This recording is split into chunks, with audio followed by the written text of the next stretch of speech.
ಒಪ್ಕೊಳ್ಳುವಂತ ಮನಸ್ಥಿತಿ ಇಲ್ಲ. ಎಲ್ಲವನ್ನ ನೋಡಿ ಅದನ್ನ ಸ್ಟಡಿ ಮಾಡಿ ಇದು ಬೇಕು ಬೇಡ ಎಲ್ಲವನ್ನ ಮಾಡಿ ಕೊನೆಗೆ ಅಂತಿಮವಾಗಿ ನಿರ್ಣಯಕ್ಕೆ ಬರುವಂತ ಹೊಸ ತಲೆಮಾರಿದೆ. ಅದು ವಿಶೇಷವಾಗಿ ನಾನು ಹೇಳ್ತಿರೋದೇನಂದ್ರೆ ಯುವ ಜೋಡಿಗಳು ನಾವು ನೋಡಿದ್ರು ಕೂಡ ಅವ್ರ ಮದುವೆ ಆಗ್ತಾರೆ ಅಂತಲೂ ಅಲ್ಲ, ಒಬ್ರೊಬ್ರು ಅರ್ಥ ಮಾಡ್ಕೊಳ್ಳೋಕೆ ಪ್ರಯತ್ನ ಮಾಡ್ತಿರೋದ್ರಿಂದ ಹೆಜ್ಜೆಗಳು ಆಗ್ತಿರ್ತವೆ. ಸೊ ಈ ಘಟನೆಗಳು ನೈಜವಾಗಿ ಪ್ರಪಂಚದ ಎಲ್ಲ ದೇಶದಲ್ಲೂ ನಡೀತಿರ್ತಕ್ಕಂಥದ್ದು. ಅದನ್ನ ಚಿತ್ರೀಕರಣ ಮುಖಾಂತರ ನಮ್ಮ ಗುರುಪ್ರಸಾದ್ ಇದರಲ್ಲಿ ಎಂತ ಯಾವ್ದು ರೀಲ್ಸ್ ಅಲ್ಲಿ ನೋಡಿದ್ದು ಸಿನಿಮಾ ಮಾಡಬಾರ್ದು ಅದು ಆಗ್ಬೇಕಂತ ಹೇಳಿದ್ದು ಐ ವಾಸ್ ಸೋ ಹೆಂಗ. ಬಟ್ ಅದು ನನ್ನ ಮೈಂಡಲ್ಲಿ ಎಲ್ಲೋ ಒಂದ್ ಕಡೆ ಕುತ್ಕೊಂಡ್ಬಿಟ್ಟಿತ್ತು, ಸಿನಿಮಾ ಮಾಡೋದಲ್ಲ ಆಗೋದು ಅಂತ. ಎಲ್ಲ ಒಂದು ಟ್ರಿಪ್ ಪ್ಲಾನ್ ಮಾಡಿದ್ ನಾವೆಲ್ಲ ಆಕ್ಚುಲಿ, ಎಲ್ಲ ಒಂದು ಟ್ರಿಪ್ ಹೋಗೋಣ ಅಂತ. ಹಂಗೆ ಅದು ಸಿನಿಮಾ ಆಗೋಯ್ತು ಅದು. ಸೊ ಲೈಫ್ ಎಲ್ಲಿಂದ ಎಲ್ಲಿಗೆ ಅಂತದ್ದು ಟೈಟಲ್ ನಮ್ಗೆ ಅನ್ಸ್ಲಿಲ್ಲ ಮಾಡ್ಬೇಕಂತ, ಏನೇನೋ ಎಷ್ಟಿದ್ವಿ. ಟೀ ಅಂಗಡಿ ಬಂದಿದ್ವಿ ಐಡಿಯಾ, ಲೈಫ್ ಎಲ್ಲಿಂದ ಎಲ್ಲಿಗೆ ಅಂತ. ಎಲ್ಲೆಲ್ಲೋ ಇದ್ವಿ ಗುರು ನನ್ನ ತಂದೆ ಎಲ್ಲಿ ನಿಲ್ಸ್ತಿದ್ರು ನೀನು ಅದು ಏನಂದ್ರೆ ಹೇಳಿ ಅಂದ್ರೆ ಲೈಫ್ ಎಲ್ಲಿಂದ ಎಲ್ಲಿಗೆ ಕರೆಕ್ಟ್ ಆಗಿದೆ. ಇದೇ ಟೈಟಲ್ ಫಿಕ್ಸ್ ಅಂತ ಈ ಟೈಟಲ್ ನ ಫಿಕ್ಸ್ ಮಾಡಿದ್ರು. It's journey of a friends. ಜೀವನನ ಹೆಂಗೆ ಬದುಕಬೇಕು ಅನ್ನೋದು ಮತ್ತೆ ದ ಯುನಿಕ್ನೆಸ್ ಆಫ್ ಫ್ರೆಂಡ್ಸ್. ನಮ್ಮ ಲೈಫಲ್ಲಿ ಏನಿದ್ರು ಏನ್ ಪಡೆದಿಲ್ಲ ಅಂದ್ರೂ ಸ್ನೇಹಿತರು ಮಾತ್ರ ಇರಲೇಬೇಕು. ಬಿಕಾಸ್ ಯಾಕಂದ್ರೆ ಕೆಲವು ವಿಷಯಗಳನ್ನ V cannot express with family members, ಎಲ್ಲ ಹೇಳ್ಕೊಳೋದಾಗಲ್ಲ. ಮತ್ತೆ ಈ ಫ್ರೆಂಡ್ಸ್ ಅಂದ್ರೆ ನಾವ್ ಏನ್ ಬೇಕಾದ್ರೂ ಮಾತಾಡ್ಬೋದು. ನನ್ನ ಪ್ರಕಾರ ಏನಂದ್ರೆ ಹುಟ್ಟಕ್ ಮುಂಚೆ ನಮ್ಗೆಲ್ಲ ಸಂಬಂಧ ನಿಶ್ಚಯ ಆಗಿರುತ್ತೆ, ಅಪ್ಪ ಅಮ್ಮ ಅಣ್ಣ ತಮ್ಮ ಬಂಧು ಬಳಗ ಎಲ್ಲ. ಬಟ್ ಈ ನಾವು ಹುಟ್ಟಿದ ಮೇಲೆ ಪಡ್ಕೊಳ್ಳುವಂತ ಸಂಬಂಧ ಎರಡೇ, ಒಂದು ಸ್ನೇಹಿತರು, ಇನ್ನೊಂದು ಲೈಫ್ ಪಾರ್ಟ್ನರ್. ಎರಡು ಕರೆಕ್ಟ್ ಆಗಿ ಚೂಸ್ ಮಾಡ್ಬೇಕು, ಇಲ್ಲಾಂದ್ರೆ ಲೈಫ್ ವಿಲ್ ಬಿ ಹೆಲ್. ಅದನ್ನೇ ನಾನು ಹೇಳಕ್ಕೆ ಸಿನಿಮಾದಲ್ಲಿ ಹೊರಟಿದ್ದೆ ಅಷ್ಟೇ. Beautiful journey. ಇಲ್ಲಿನ ನಮ್ಮ ಕಲಾವಿದರುಗಳಿಗೆ ಮ್ಯೂಸಿಕ್ ಡೈರೆಕ್ಟರ್ ಎಲ್ರು ತುಂಬಾ ಸಪೋರ್ಟ್ ಮಾಡಿದ್ರು. ಸೊ ಸಿನಿಮಾ ಮಾಡಿದ್ದಲ್ಲ, ಸಿನಿಮಾ ಆಗಿತ್ತು. ಹೇಳ್ಬೇಕು ಅಂದ್ರೆ ಆ ತರದೆಲ್ಲ ಒಂದು ಇವ್ರು ಹೇಳ್ತಾ ಇದ್ರೆ ಅದೆಲ್ಲ ಒಂಥರ ನಮ್ಗೆ ಹಳೆದೆಲ್ಲ ಜ್ಞಾಪಕ ಬರ್ತಾ ಇತ್ತು. ಸೊ ಅವಾಗ ಖಂಡಿತ ಯಾಕಂದ್ರೆ ಇದು ನನಗೂ ರಿಲೇಟ್ ಆಗ್ತಾ ಇದೆ, ಖಂಡಿತ ಈ ಮೂವಿ ಮಾಡೋಣ ಅಂತ ಹೇಳಿ ಫಸ್ಟ್ ಮೂವಿ ಮಾಡ್ಬಿಟ್ವಿ. ಆಮೇಲೆ ಅದ್ರ ಬಗ್ಗೆ ಒಂದು ನಾವೆಲ್ ಬರೆಯೋಣ ಅಂತ ಹೇಳ್ಬಿಟ್ಟು ಅವಾಗ ನಾನು ಕಾದಂಬರಿ ಬರೆಯಕ್ಕೆ ಸ್ಟಾರ್ಟ್ ಮಾಡಿದ್ದು. ಸೊ ಅದು ಇನ್ನೂ ರಿಲೀಸ್ ಆಗಿಲ್ಲ, ನೆಕ್ಸ್ಟ್ ಅದು ರಿಲೀಸ್ ಮಾಡ್ತೀವಿ. ಅದು ಹಾಗೇನೆ ಇದು ಹೆಂಗೆ ಅಂದ್ರೆ ಬಹಳ ಫನ್ ಆಗಿತ್ತು, ತುಂಬಾ ಚೆನ್ನಾಗಿ ಎಂಜಾಯ್ ಮಾಡ್ಕೊಂಡು ಮಾಡಿರುವಂತ ಮೂವಿ ಇದು. ನಾವ್ ಯಾರು ಸೀರಿಯಸ್ ಆಗಿ ತಗೊಂಡಿರ್ಲಿಲ್ಲ, ಅಷ್ಟು ಚೆನ್ನಾಗಿ ಎಲ್ಲಾ ಕಡೆನೂ ಹೋಗಿ ಇವ್ರು ಎಲ್ಲೆಲ್ಲಿ ಸೆಟ್ ಹೇಳ್ತಾರೆ ಎಲ್ಲ ಹೋಗಿ, ಆಮೇಲೆ ಇವ್ರು ಏನೇನು ಹೇಳ್ತಾರೆ ಎಲ್ಲಾ ಖರ್ಚು ಪ್ರತಿಯೊಂದಕ್ಕೂ ಜೊತೆಲೆ ಇಟ್ಕೊಂಡು ಎಲ್ಲಾ ತರನು ಮಾಡ್ಕೊಂಡ್ ಬಂದಿರುವಂತ ಮೂವಿ. ತುಂಬಾ ಚೆನ್ನಾಗಿ ಬಂದಿದೆ. ದಯವಿಟ್ಟು ಎಲ್ಲ ನಿಮ್ಗಳ ಸಪೋರ್ಟ್ ಖಂಡಿತ ಬೇಕು ಆಯ್ತಾ. ಬತಾಸ್ ಅನ್ನೋ ಪದ ಏನು ಅಂತಂದ್ರೆ ಸುಮ್ಮನೆ ಹೊಸದಾಗಿ ಏನೋ ಒಂದು ಇಂಟ್ರೊಡ್ಯೂಸ್ ಮಾಡೋಣ ಅಂತ ಮಾಡಿರುವಂತದ್ದು ಅಷ್ಟೇ. ಅದೆಲ್ಲ ತುಂಬಾ ಕೆಟ್ಟ ಪದ ಅಂತ ಆತರ ಏನಲ್ಲ.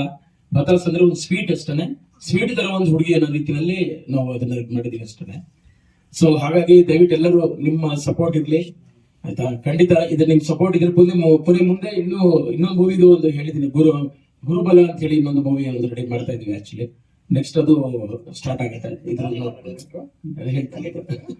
ಡೈರೆಕ್ಟ್ರು ನೀವು ಅಲ್ವಾ ಗೊತ್ತಿಲ್ಲ, ಮತ್ತೆ ಅವ್ರದ್ದು ಲೈಫ್ ಇನ್ಸ್ಪೈರ್ಡ್ ಸ್ಟೋರಿ ಅಂತ ಗೊತ್ತಾಗ್ತದೆ. ಎಸ್ ಹಾಗೆ ಎಸ್ ಗುರುಬಲ ಅನ್ನೋದು ಆಕ್ಚುಲಿ ನನ್ನ ಸ್ಟೋರಿ ಅಂದ್ರೆ ಯಾಕಂದ್ರೆ ಅದು ನನ್ನ ಬಂದಿರೋದು ಪ್ರದೀಪ್ ಇಂದನೆ.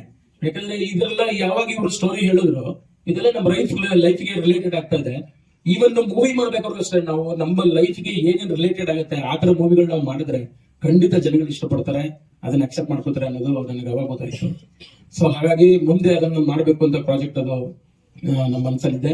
ಸೊ ಎಲ್ಲರೂ ನಿಮ್ಗಳ ಆಶೀರ್ವಾದ ಹಾಗೆ ನಿಮ್ಮ ಹಾರೈಕೆ ಮತ್ತೆ ನೀವು ನಮ್ಮ ಬಗ್ಗೆ ಇದರಲ್ಲಿ ಹೇಗೆ ಬರೀತೀರ ಅನ್ನೋದ್ರ ಮೇಲೆಲ್ಲ ಅದು ನಿಂತಿದೆ. ದಯವಿಟ್ಟು ಎಲ್ಲ ನಿಮ್ಮ ಸಪೋರ್ಟ್ ಬೇಕು ಅಂತ ನಾನು ಕೇಳ್ಕೊತೇನೆ. ಲೈಫ್ ಎಲ್ಲಿಗೆ ಸೊ ನಮ್ಮ ಡೈರೆಕ್ಟರ್ ಅರ್ಜುನ್ ಶಿವನ್ ಅಂತ ಒಂದು ದಿನ ಈ ತರ ಒಂದು ಪ್ರಾಜೆಕ್ಟ್ ಮಾಡೋಣ ಅಂತ ಒಂದು ಐಡಿಯಾ ಇರ್ತಾರೆ. ಸರಿ ಅಂತ ಓಕೆ ಅಂತ ಒಪ್ಕೋತೀವಿ.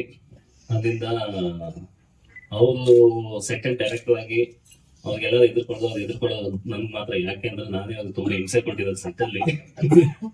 ನನ್ನಿಂದಾನೆ ತುಂಬಾ ಸುಮಾರು ದಿನ ಆಕ್ಚುಲಿ ಶೂಟಿಂಗ್ ಪೋಸ್ಟ್ ಪೋನ್ ಆಗಿದೆ. ಅಂಡ್ 24 ಸ್ಟಾರ್ಟ್ ಮಾಡಿ ನಾವು ಈ ಪ್ರಾಜೆಕ್ಟ್ ನ. ಸೊ ಇವಾಗ 26 ಬಂದ್ಬಿಟ್ಟಿದ್ವಿ. ಸೊ ಲಾಸ್ಟ್ ಇಯರ್ ರಿಲೀಸ್ ಆಗ್ಬೇಕಿತ್ತು. I'm extremely sorry, Mr. Chandrasekhan.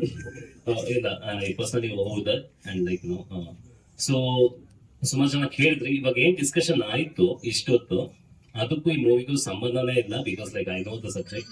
So ಹಂಗಾಗಿ ಸೊ ಅದು ಹಂಗೆ ಇನ್ನೂ ಸರ್ಪ್ರೈಸ್ ಆಗಿ ಇರ್ಲಿ. ಯಾಕಂದ್ರೆ ಒಂದು 4-5 ಎಲಿಮೆಂಟ್ ಮಾತಾಡಿದ್ರಿ. ನೀವೇನ್ ಮಾತಾಡಿದ್ರಿ ಟೀಸರ್ ಆಗಲಿ ಟ್ರೈಲರ್ ಆಗಲಿ ಮೂವಿ ಆಗಲಿ ನೋಡಿದ್ರೆ ನಿಮ್ಗೂ ಅದಕ್ಕೂ ಈಗ ನೀವು ಮಾತಾಡಿದ ಅಷ್ಟು ವಿಷಯಕ್ಕೂ ಸಂಬಂಧನೇ ಇರಲ್ಲ. ಅಂಡ್ ಅವ್ರಿಗೆ ಹೇಳಿದ್ರಿ ನೀವು ಲಾ ಓದ್ತಿದ್ದಾರೆ, I mean is an advocate and law ಸುಮಾರು ಯೂಸ್ ಮಾಡಿದೀರಾ ಅಂತ.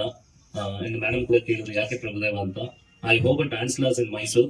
Okay, I am a dancer by profession from past 15 years. But ಈ ಫಿಲಮ್ ಅದು ಒಂದೇ ಒಂದು ಮೂಮೆಂಟ್ ಇಲ್ಲ. Okay, that is so it me what I am trying to say is passion ಆಗಿ ಒಂದು ಸಬ್ಜೆಕ್ಟ್ ಮಾಡಕ್ ಹೋದ್ವಿ. ಸಬ್ಜೆಕ್ಟ್ ಬೇಸ್ ಮೇಲೆ ಏನ್ ಬೇಕಿತ್ತು ಅಷ್ಟು ಮಾತ್ರ ಮಾಡಿದ್ವಿ. ಸೊ ಸಬ್ಜೆಕ್ಟ್ ಮೀರಿ ನಮ್ಗೆ ಏನ್ ಬೇಡ ಅಥವಾ ನನ್ನ ಟ್ಯಾಲೆಂಟ್ ತೋರ್ಸಕ್ಕೋ ಅಥವಾ ಅವ್ರ ಟ್ಯಾಲೆಂಟ್ ತೋರ್ಸಕ್ಕೋ ನಾವೇನು ಮಾಡಕ್ ಹೋಗಿಲ್ಲ ಇದರಲ್ಲಿ. ಸೊ ಐ ಹೋಪ್ ನಿಮ್ಗೂ ಇಷ್ಟ ಆಗುತ್ತೆ. ನಾವು ಇಷ್ಟಪಟ್ಟು ಮಾಡಿದೀವಿ, ನಿಮ್ಗೂ ಇಷ್ಟ ಆಗುತ್ತೆ ಅಂತ ನಂಬ್ತೀವಿ. ಕೇಳ್ಬೇಕಾದ್ರೆ ಒಂಥರ ತುಂಬಾ ಫನಿಯಾಗಿ ಅನ್ಸುತ್ತೆ, ಸೀರಿಯಸ್ ಆಗಿದೆ ನನ್ನ ಪಾತ್ರ. ನಾನು ಈ ಸಿನಿಮಾದಲ್ಲಿ ರಿಚಾ ಫರ್ನಾಂಡಿಸ್ ಅನ್ನೋ ಪಾತ್ರನ ನಿರ್ವಹಿಸಿದ್ದೀನಿ. ತುಂಬಾ ಚೆನ್ನಾಗಿ ಬಂದಿದೆ.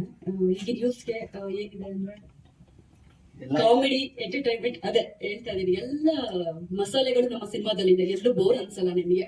ಅದೇ ಹೇಳಿದಾಗೆ ಕಾನ್ವರ್ಸೇಷನ್ ಲಾಸ್ಟ್ ನಡೀತದ, ಅದು ಏನೂ ಇಲ್ಲ ಇಲ್ಲಿ. ಅನ್ಕೋತಾರೆ ಇದು ಬತಾಸ್ ಅನ್ನೋದು, ಇದು ಬಿಗ್ಗು ಹೊಡಿದು ಏನು ಇದು ರಾಂಗ ಕನ್ವೆ ಆಗುತ್ತೆ ಅಂತ. ಎಲ್ಲೂ ಆ ರೀತಿ ಮುಜುಗರ ಆಗದೆ ಇರುವಂತಹ ಸಿನಿಮಾನ ತುಂಬಾ ಚೆನ್ನಾಗಿ ಅಚ್ಚುಕಟ್ಟಾಗಿ ಮಾಡ್ಕೊಟ್ಟಿದ್ದಾರೆ ನಮ್ಮ ಡೈರೆಕ್ಟರ್ಸ್ ಅವರು. ಸೊ ತಾವೆಲ್ಲರೂ ಬಂದು ಸಿನಿಮಾನ ನೋಡ್ಬೇಕು ಅಂತ ಹೇಳಕ್ ಇಷ್ಟಪಡ್ತೀನಿ. ನಾನು ಆಕ್ಚುಲಿ ಹುಟ್ಟಿ ಬೆಳೆದದ್ದು ಕೇರಳದಲ್ಲಿ, ಸೊ ಕನ್ನಡ ಸ್ವಲ್ಪ ಮಾತಾಡ್ತೀನಿ, ನಿಮ್ಗೆ ಅರ್ಥ ಆಗುತ್ತೆ ಅಂತ ಅನ್ಕೋತೀನಿ. ಓಕೆ, ನನಗೆ ಮೂವಿದ ತುಂಬಾ ಪ್ಯಾಷನ್, ಡ್ಯಾನ್ಸ್ ತುಂಬಾ ಇಷ್ಟ, ಬಟ್ ಎಲ್ಲೂ ಮಾಡಲಿಲ್ಲ. ಬಟ್ ಈ ತರ ಒಂದು ಟೀಮ್ ಸಿಕ್ಕುವಾಗ ನಂಗೆ ತುಂಬಾ ಇಷ್ಟ ಆಯ್ತು. ಸೊ ನಾನು ಆಕ್ಚುಲಿ ಬೇಸಿಕ್ಲಿ ಒಂದು ಸಾಫ್ಟ್ವೇರ್ ಇಂಜಿನಿಯರ್. ಓಕೆ, ಅದರಲ್ಲಿ ಸಿಕ್ಕಾಪಟ್ಟ ಪ್ರೆಷರ್, ಹಂಗೆ ಹಿಂಗೆ ಸ್ಟ್ರೆಸ್ ಆ ತರ ಇದ್ದೆ. ಈ ಮೂವಿ ಜಾಯಿನ್ ಆದ್ಮೇಲೆ ಲೈಫ್ ಇಂದ ಆ ಸ್ಟ್ರೆಸ್ ಎಲ್ಲ ಹೋಗಿ ತುಂಬಾ ಎಂಜಾಯ್ ಮಾಡಿದ್ದೀನಿ. ಸೊ ನಾನು ಇಷ್ಟೇ ಹೇಳಕ್ ಹೊರಟಿದ್ದೀನಿ, ನಾನು ಎಂಜಾಯ್ ಮಾಡಿದೆ ಮೂವಿ. ಫಸ್ಟ್ ಎಕ್ಸ್ಪೀರಿಯನ್ಸ್ ತುಂಬಾ ಚೆನ್ನಾಗಿತ್ತು. ಒಂದು ಮೂವಿ ತರನೇ ಅನ್ಸ್ಲಿಲ್ಲ ನನಗೆ. ಎಂಜಾಯ್ ಮಾಡ್ಕೊಂಡು ಮಾಡಿದ್ದೀನಿ, ಕಷ್ಟಪಟ್ಟಿಲ್ಲ. ಅದ್ರ ಮುಂಚೆ ಕೆಲಸ ಎಲ್ಲ ಕಷ್ಟಪಟ್ಟು ಮಾಡಿದ್ದೀನಿ, ಬಟ್ ಇದೊಂದು ಕಷ್ಟಪಟ್ಟು ಮಾಡಿಲ್ಲ. ತುಂಬಾ ಇಷ್ಟಪಟ್ಟು ಎಂಜಾಯ್ ಮಾಡ್ಕೊಂಡು ಟೂರ್, ಟ್ರಿಪ್, ಊಟಿ, ಕೊಡೈಕನಾಲ್, ಮೂನಾರು ತುಂಬಾ ಚೆನ್ನಾಗಿತ್ತು. ಎಂಜಾಯ್ ಮಾಡಿದೆ. ಒಳ್ಳೆ ಟೀಮ್ ಸಿಕ್ತು. ಮೂವಿ ಚೆನ್ನಾಗಿ ಬಂದಿದೆ. ನೋಡಿದ್ಮೇಲೆ ಖುಷಿ ಆಯ್ತು. ಇವತ್ತು ನೋಡಿದ್ಮೇಲೆ ಇನ್ನೂ ತುಂಬಾ ಖುಷಿ ಆಯ್ತು.